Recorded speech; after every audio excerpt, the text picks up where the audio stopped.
problema é que o tema de hoje vai deixar muita gente, assim, de nariz torto comigo. E eu não tenho o que fazer. O que eu tenho que tratar com vocês é bíblico. Eu vou falar sobre algo que é mais complicado para muitas pessoas ouvirem. A gente colocou um tema assim, não pega bem dizer que segue a Jesus e ser malicioso e infiel, mas já eu vou mostrar para vocês do que a gente vai falar. Antes eu queria mostrar para vocês o contexto do texto que a gente vai refletir, que é muito importante. Olha só, Mateus capítulo 5, do verso 13 ao 16, há cerca de 4 semanas atrás, nós vimos que Jesus deixa muito claro que aqueles que se tornam seus seguidores, aqueles que se tornam seus discípulos, eles devem ser sal da terra e luz do mundo. Em outras palavras, se você é discípulo de Jesus, sua vida tem que ser alternativa. Se a sua vida, se os seus valores, se os seus hábitos, se a sua ética é igualzinha das pessoas que trabalham com você, estuda com você, ou a sua vizinhança, alguma coisa de errado existe na sua concepção de ser discípulo de Jesus. Porque Jesus disse que se você for um discípulo dele, você vai ser sal da terra, luz do mundo, porque a terra precisa de sal e o mundo precisa de luz. Discípulos de Cristo fazem diferença na sociedade. Como? O texto seguinte que nós estudamos, Jesus trata do verso 17 ao verso 20, a diferente relação que existe entre a maneira como os religiosos lidam com a lei de Deus e a maneira como discípulos de Cristo lidam com a lei de Deus. Religiosos lidam com a lei de Deus como uma espécie de barganha. Eu preciso ser bom para Deus me amar. Discípulos de Cristo, eles já sabem que são amados. Por sinal, eles se tornaram discípulos porque eles se convenceram que o que aconteceu naquela cruz foi por causa deles. Eles se renderam ao amor de Deus oferecido naquela cruz, eles abraçaram o perdão de Deus oferecido naquela cruz e eles se tornaram discípulos de Jesus. E a lei, os princípios, os valores de Deus não são meios para se conquistar o amor de Deus. Os princípios e os valores de Deus são sabedoria de Deus que Ele nos deu para que tudo nos vá bem. É assim que o discípulo de Cristo vê a lei, como graça, uma graça de Deus para que tudo me vá bem. Você quer construir uma vida saudável, uma vida feliz, atente para os princípios e valores de Deus. Você quer ter problema ao longo da sua vida, em todas as dimensões da sua história? Se ache mais esperto do que os princípios e valores de Deus. E aí, Jesus dá 2 exemplos disso. O primeiro exemplo vocês viram semana passada. É quando Jesus fala sobre o mandamento não matarás. Como que os religiosos interpretam esse mandamento? Eu nunca matei ninguém. Eu nunca tirei a vida biológica de ninguém. Jesus diz assim, olha, eu digo para vocês, se no seu coração você teve raiva de alguém, você cultivou amargura por alguém, você bem possivelmente matou essa pessoa no seu coração. Você é um assassino. Em outras palavras, Jesus não espera que os seus discípulos vivam uma ética exterior, mas Jesus quer que os seus discípulos vivam uma ética de dentro para fora, uma ética arraigada em valores do coração, valores da mente, valores do interior. Por quê? Porque quando você olha para aquela cruz e compreende o amor de Deus que lhe foi oferecido, compreende que Jesus, o Deus encarnado, está morrendo naquela cruz pelos seus erros, pelos seus pecados, e você se apropria do perdão, a palavra de Deus diz que naquele exato instante Deus derrama sobre você o Espírito Santo, a terceira pessoa da Trindade. A ética do discípulo, ela é fermentada nos nossos corações, cultivada nos nossos corações, pela ação do próprio Espírito que habita em nós. Logo, é uma ética que nasce no coração e se exterioriza. Não é uma ética tão somente para homens e mulheres verem o que nós fazemos ou deixamos de fazer. O segundo exemplo que Jesus dá é a nossa reflexão hoje. Não adulterarás. Não adulterarás. Deixa eu transformar isso numa outra frase, para você perceber quão complicada é a minha missão hoje diante de você. Jesus disse, não use sexo fora do casamento. Agora, eu queria que você me desse uma chance. Pelo seguinte, nós vivemos numa sociedade pluralista. Vivemos, onde todo mundo tem opinião formada sobre tudo e todo mundo precisa ser respeitado. Vira e mexe, eu percebo na mídia, nos jornais, nas revistas, eu, como um líder religioso, como um pastor, sendo pressionado porque eu tenho que ouvir e respeitar a opinião que o outro tem sobre determinados assuntos. Isso é uma sociedade pluralista. Então, por favor, eu quero colocar o que a palavra de Deus fala sobre a sexualidade. E eu quero que você escute, pelo menos, e considere. Numa sociedade pluralista, a gente tem que respeitar as opiniões e considerar. Então, eu vou colocar qual é a visão da palavra de Deus sobre o sexo. E eu peço para você ponderar. No começo pareça meio difícil de engolir, mas depois você descubra a beleza, a profundidade,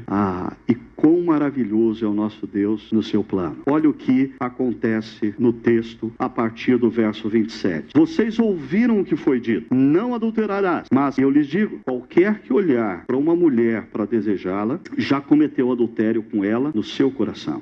Se o seu olho direito o fizer pecar, arranque-o e lance-o fora. É melhor perder uma parte do seu corpo do que ser todo ele lançado no inferno. Se é difícil falar sobre a perspectiva bíblica da sexualidade nos dias atuais, um texto que além de sexualidade fala de inferno, é mais complicado.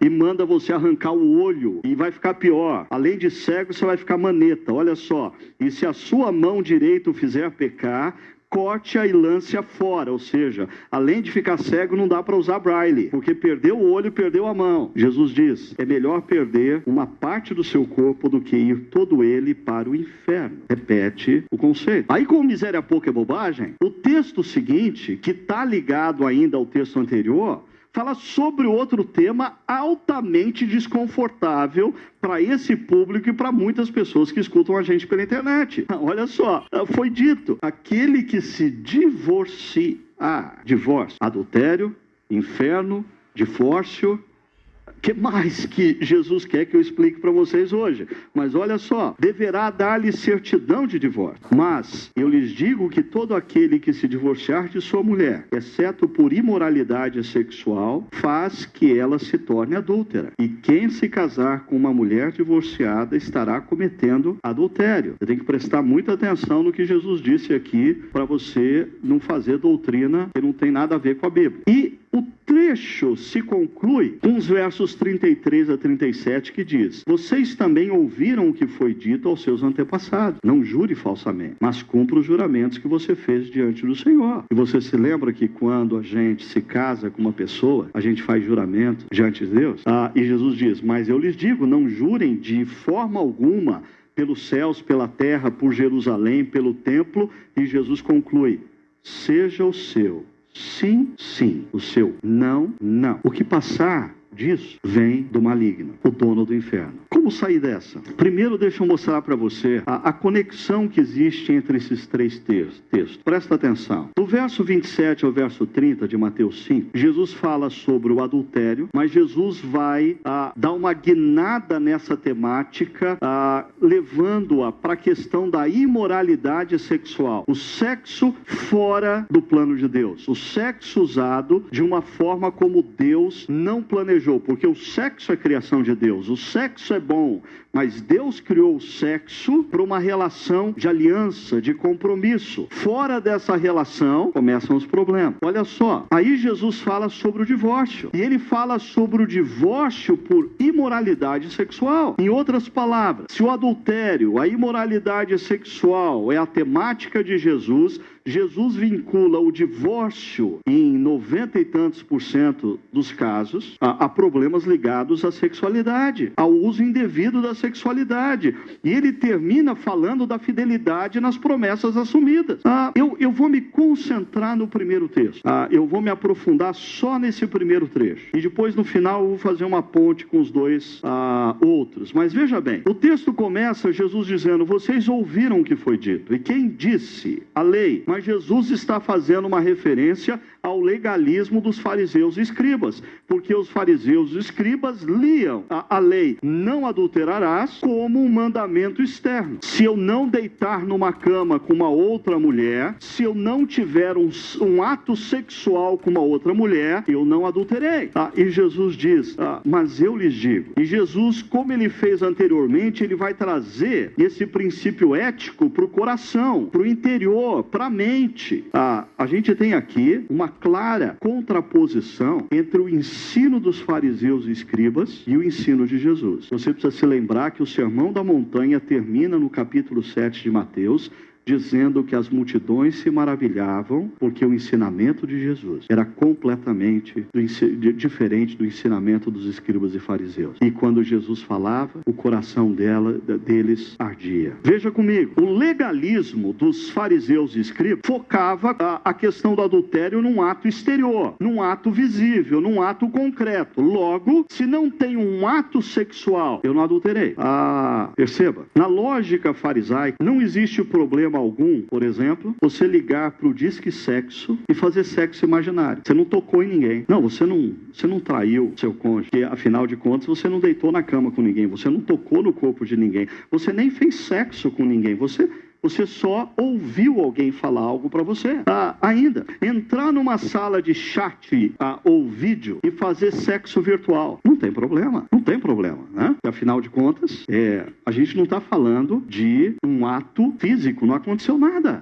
Ou ainda, navegar em sites pornográficos. Eu só estou vendo imagens e vídeos, eu não estou me relacionando com pessoas, eu estou me relacionando com imagens e vídeos. Eu continuo fiel ao meu cônjuge. Eu não adulterei. Interessante que ainda essa semana, o jornal Folha de São Paulo, por volta da terça-feira, publicou uma reportagem dizendo que, diante da enxurrada de sites pornográficos e a facilidade que as pessoas têm para acessar esse material hoje em dia, está começando a existir uma verdadeira epidemia, especialmente entre os mais jovens, mas não se restringe aos mais jovens, de pessoas que não conseguem mais se satisfazer com o sexo tradicional. Só uma observação. Entenda por sexo tradicional, sexo real. Sexo com uma outra pessoa. Sexo com uma pessoa real. Sexo com a esposa. Sexo com o marido. Por quê? Porque esses sites pornográficos e toda essa enxurrada de imagem, de vídeos que as pessoas têm acesso hoje em dia, cria uma fantasia irreal. Cria uma fantasia que faz do usuário um refém de uma relação utópica. Ele não consegue se relacionar com a mulher de carne, pele e osso, com o marido de carne, pele e osso, que não é um profissional do sexo e do vídeo. Por favor, eu só quero que você se lembre do seguinte: não sou eu que estou dizendo isso. Jornal Folha de São Paulo, essa semana, disse isso. Cresce o número de pessoas, especialmente entre a geração mais jovem, mas não se restringe a ela, que estão tendo problemas porque não conseguem mais manter relação sexual no mundo real com pessoas de carne, pele e osso, como a esposa ou o marido, porque se tornaram viciadas no sexo irreal, utópico, virtual. Veja bem, se você seguir a lógica do farisaísmo, olhar para uma pessoa e desejá-la sexualmente não tem problema nenhum. Eu só olhei, a minha esposa nem percebeu, eu nem encostei, eu só tirei a roupa da pessoa na minha mente e eu imaginei como essa pessoa deve ter uma performance. Mas quando você pega o que Jesus diz: mas eu lhes digo, qualquer um que olhar para uma mulher e desejá-la.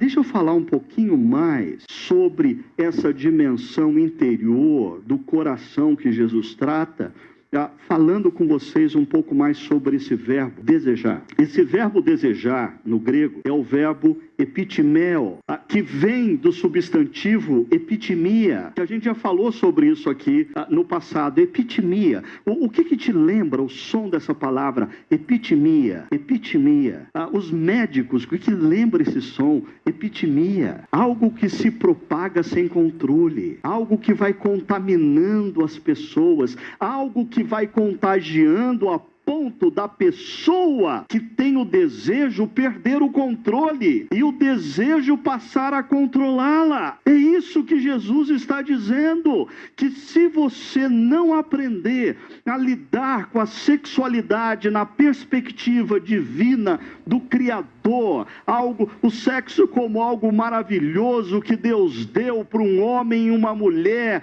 numa relação de aliança, se você não aprender a lidar com a sexualidade de maneira saudável, ela vai passar a te dominar, porque é uma epitimia. Você vai perder o controle. Interessante, esse desejo, traduzido aqui, fala sobre desejo fora de ordem. É um desejo que dentro de um ambiente específico, ele é completamente legítimo. O problema é que quando eu, como homem, olho para uma mulher que não é a minha esposa e a desejo, a sexualidade é um desejo legítimo. O problema é que esse desejo que eu estou tendo é fora de ordem. É fora de ordem. Ainda, esse desejo é um desejo que deforma valores. Por exemplo, eu vou continuar concentrado no exemplo do homem para com a mulher. Depois a gente vira o jogo. Se eu, como homem, olho para uma mulher com essa epitimia, a tendência é que eu transforme uma mulher criada à imagem e semelhança do Deus Criador num objeto. Ou transforme uma mulher que deveria ser por mim respeitada pelo seu marido, pelo seu pai, pelo seu irmão, num objeto a ser usado. Esse desejo, a epitimia, deforma valores. Deforma valores, faz com que o outro se transforme num mero instrumento do meu prazer. Ainda, é um desejo que subjuga e passa a controlar. O indivíduo perde o controle. Ele passa a ser controlado pelo desejo. Ele passa a ser orientado pelo desejo. E olha, os terapeutas e psicólogos aqui presentes sabem do que eu estou falando. Na nossa sociedade, devido a essa enxurrada de sexualidade deformada, deturpada, que as pessoas têm acesso, aumenta também o número de pessoas que se tornaram viciadas em sexo, dependentes de sexo. Por quê? Porque elas não perceberam, mas elas transformaram a sexualidade num ídolo. E quando a gente cria um ídolo, a gente espera que aquilo nos ofereça o que só Deus pode nos oferecer. A gente espera que aquilo nos ofereça a satisfação que só Deus tem para nos dar. A gente espera que aquilo nos dê a razão de viver que só Deus pode nos oferecer. Mas uma outra coisa, existe aqui uma palavrinha qualquer, porque alguns jovens solteiros leem esse texto e talvez digam assim: Ricardo, não venha me pressionar, eu não sou bobo, o texto está falando sobre não adulterarás. E o adultério, não confunda adultério com fornicação. Adultério é quando alguém faz sexo com uma pessoa casada. O texto não está falando de sexo entre pessoas solteiras. Não está falando de eu, como solteiro, desejar uma jovem solteira. Não. É que você não percebeu o que Jesus fez. Ele pega o mandamento não adulterarás e traz para aplicação numa outra dimensão no coração. Ele diz qualquer que olhar, homem casado, homem solteiro, homem jovem, homem idoso, qualquer homem que olhar com epitimia para uma mulher, no seu coração, adulterou. Mas as mulheres estão muito confortáveis. A gente precisa lembrar que Jesus está fazendo um discurso para uma sociedade machista. E Jesus sabia disso. E que o termo homem representava o ser humano. Se Jesus estivesse fazendo o mesmo discurso hoje, sem dúvida nenhuma, ele estaria falando se um homem olhar para uma mulher ou se uma mulher olhar para um homem. Sem dúvida nenhuma. Qualquer mulher, casada, solteira, idosa, porque não pega bem quando é caso uma mulher fala velha, né?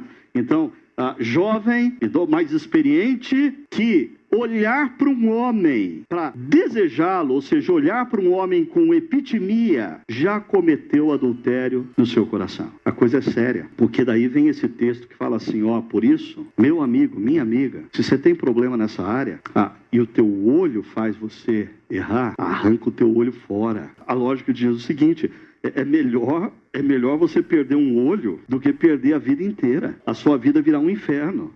E aí ele insiste dizendo assim, se a sua mão te faz pecar, corta. Que é melhor você ficar maneta do que você ir parar no inferno. Inferno. Palavra esquisita para hoje em dia, né? Agora, será que Jesus está falando de algo literal? Orígenes de Alexandria, no século IV, ele interpretou esse texto literalmente. E ele se mutilou e se tornou um eunuco. O concílio de Nicéia, um dos concílios da cristandade, proibiu a mutilação entre cristãos, dizendo, não é isso que Jesus está mandando a gente fazer. E talvez fique mais claro quando você entenda o que Jesus está dizendo aqui por inferno. Olha que interessante. A palavra usada por Jesus não é a palavra convencionalmente usada no Novo Testamento para inferno. A palavra usada por Jesus é essa palavra em grego, guirena.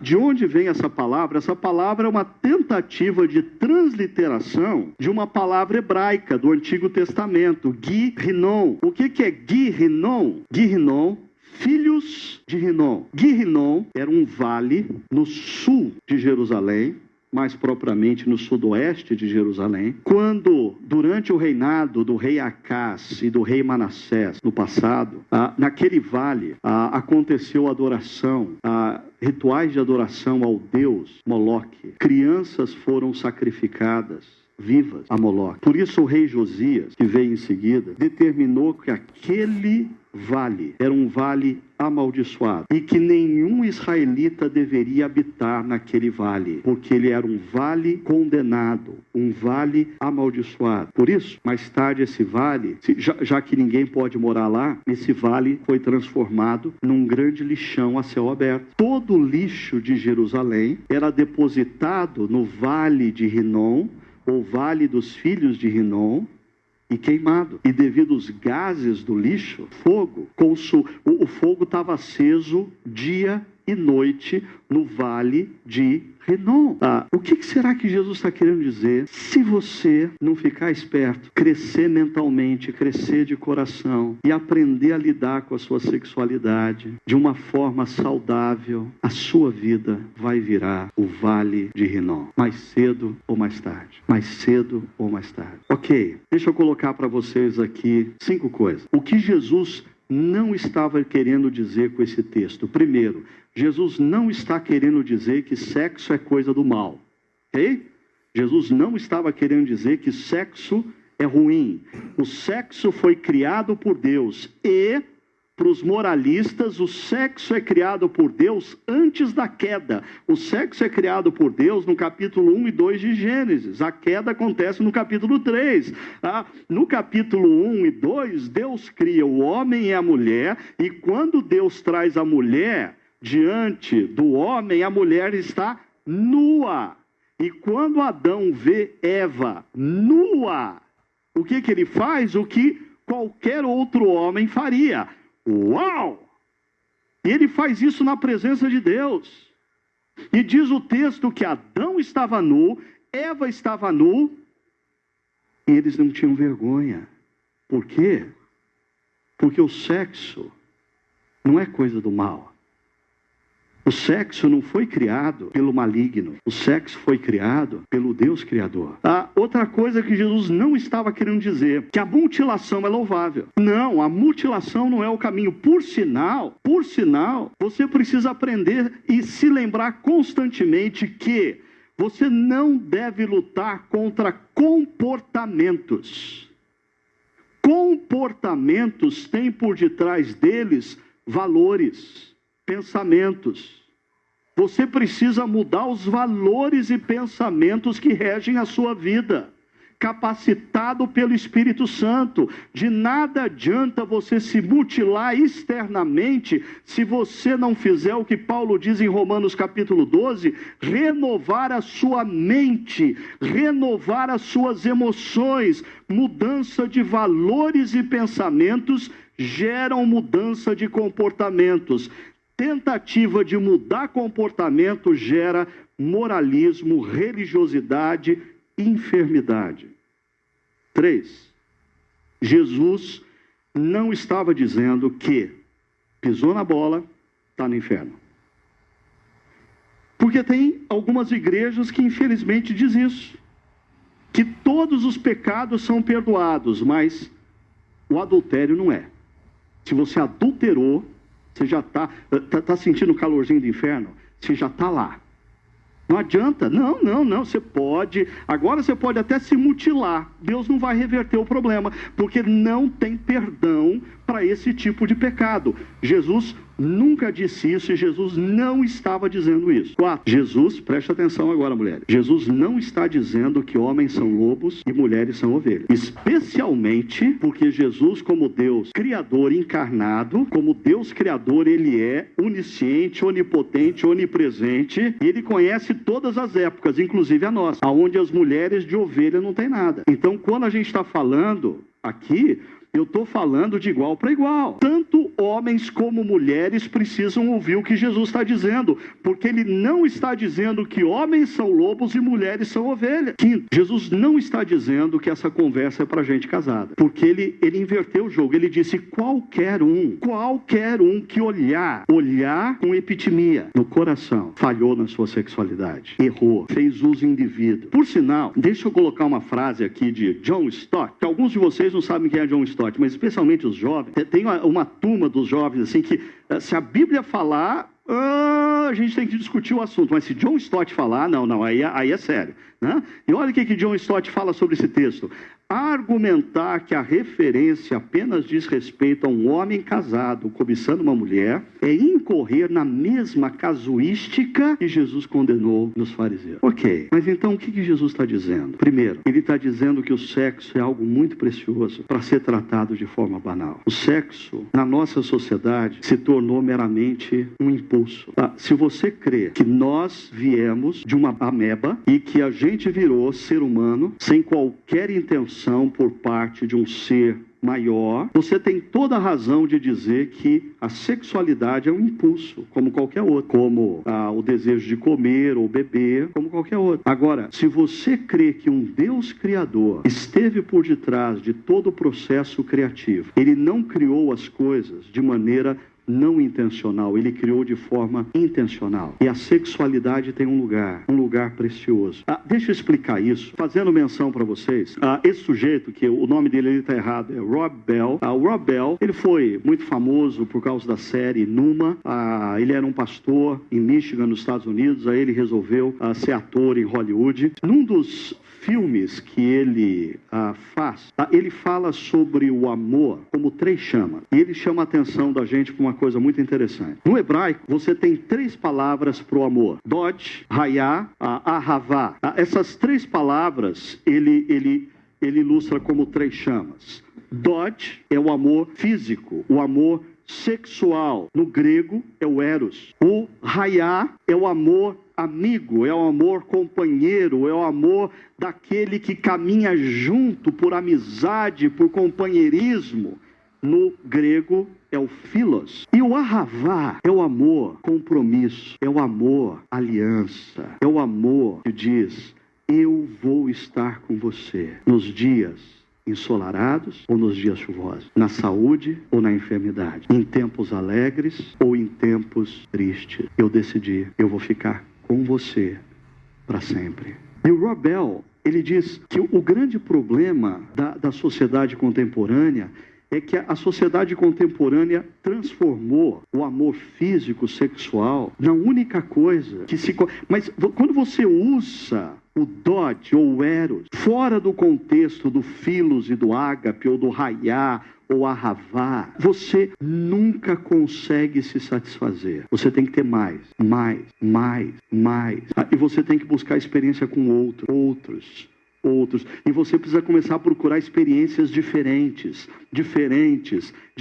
Por quê? Porque o Dodge, ou o Eros, jamais vai ser capaz de preencher você como você quer ser preenchido. Só quando você usa o Eros no contexto do Philos e do Ágape, ou quando você usa Dodge no contexto do Raiá e do Ahavá, você vai descobrir o poder profundo e maravilhoso da sexualidade no amor aliado. É interessante que considerar que, diferente do que muitas pessoas pensam, Jesus não é contra o sexo. Muito pelo contrário, Jesus é tão a favor do sexo que, com suas palavras, ele quer resgatar o sexo do mau uso que nós, seres humanos, temos a ele. Porque o sexo é um ato não meramente físico, é um ato espiritual. Essa coisa da palavra de Deus dizer que quando um homem e uma mulher se unem, eles se tornam uma só carne. Para pensar. Quer dizer que quando você se une sexualmente a alguém, quando você se levanta, um pedaço de você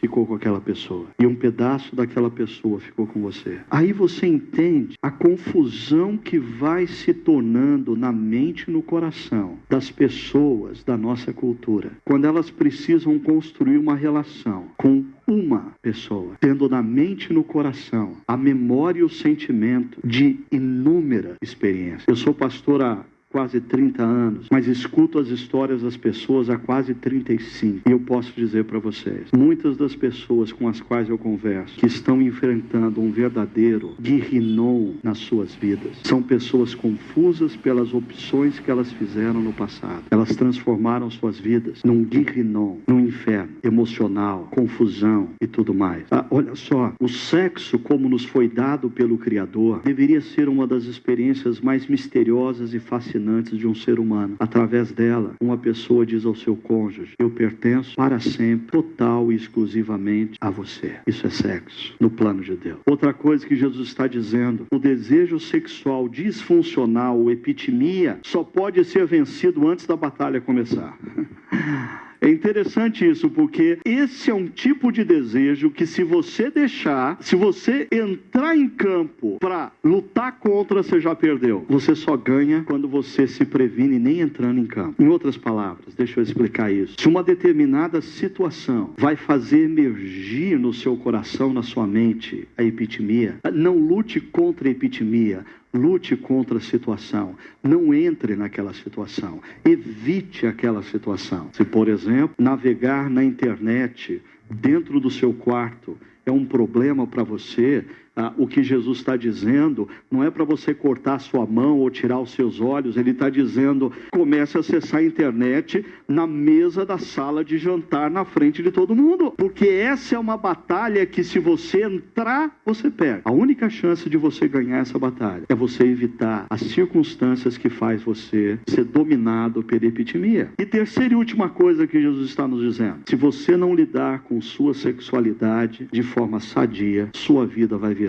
um guirrinom, um inferno. E os terapeutas e psicólogos que estão aqui sabem do que eu estou falando. Por mais que a nossa sociedade, a nossa cultura queira pregoar que sexo é uma coisa comum, é um impulso e você tem mais, é que ter o maior número de experiências possíveis, esquece, você tem que abrir a sua mente, deixar os seus preconceitos.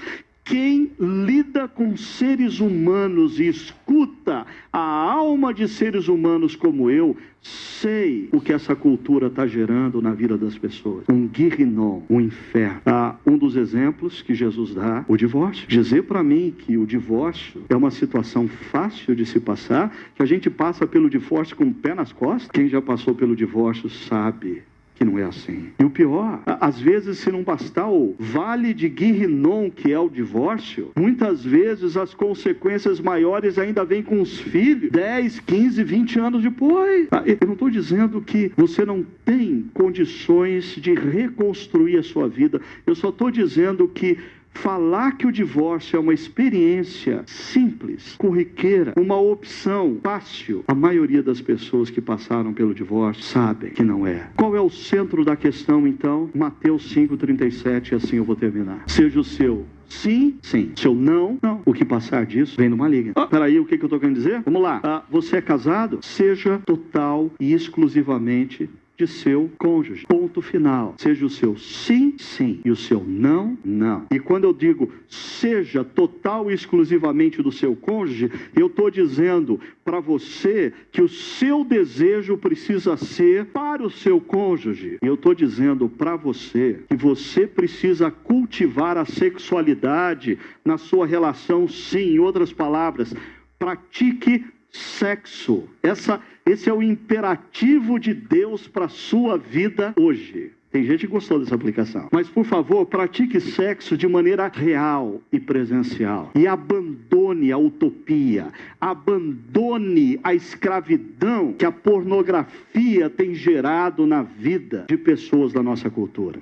Mas eu sou solteiro. Ok? Você é solteiro? Siga Jesus e confie em suas palavras. Se você não confiar no que Jesus disse, você não tem que segui-lo. Pô, o que você está fazendo aqui? Agora, se você segue a Jesus e ele disse para você cultivar uma sexualidade sadia, sexualidade sadia é você se guardar para aquele ou para aquela que você vai dizer, eu vou ser totalmente e exclusivamente para você. Ponto final.